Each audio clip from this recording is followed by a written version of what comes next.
ՄԱԿ-ի Պարենի և գյուղատնտեսության կազմակերպության նախաձեռնությամբ ՄԱԿ-ի գրասենյակը հյուրընկալել է վերին Արտաշատի միջնակարգ դպրոցի աշակերտներին, ներկայացնելու կառույցի ստեղծման պատմությունն ու գործունեության հիմնական ուղղությունները։ Բացի այդ, երիտասարդներին ներկայացվում է նաև կազմակերպության քաղաքականությունը գյուղատնտեսության ոլորտում և գյուղական համայնքներում։ Մենք շատ կարևորում ենք երիտասարդների դերը որպես ապագա առաջնորդներ, ագրոպարենային համակարգի թվային փոխակերպման առաջամարտիկներ, այդ իսկ պատճառով մենք շատ կարևորում ենք երիտասարդների ներգրավվածությունը եւ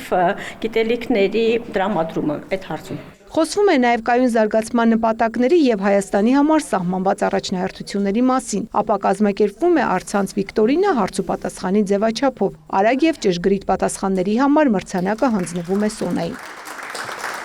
Ես շատ հետաքրքրված եմ օրենքներով, օրենքների ոլորտում։ Սկզբում ուզում էի իրավաբանության ոլորտը ընտրեի, բայց քանի որ այն ինձ մոտ այդքան չստացվեց, որոշեցի ընտրել ֆինանսական, եթե հնարավորություն ունենամ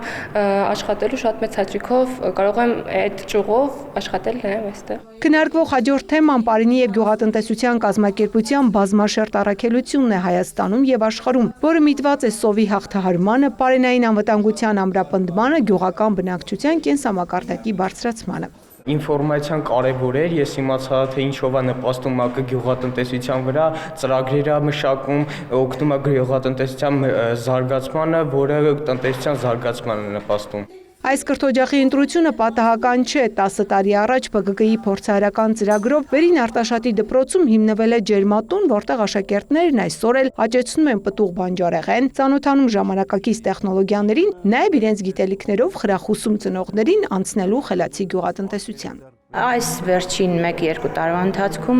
ջերմատանը մենք մեր ուժերով աշակերտների օգնությամբ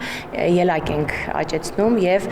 նախագծային աշխատանքների շրջանակում նաեւ աշակերտների հետազոտական աշխատանքներն են անում, միասին մշակում ենք, մեր ստացած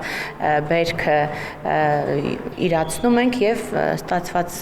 գումարն էլ արդեն ներդնում ենք դպրոցի ծախսերի մեջ, շատ հետաքրքիր է եւ շատ շնորհակալ ենք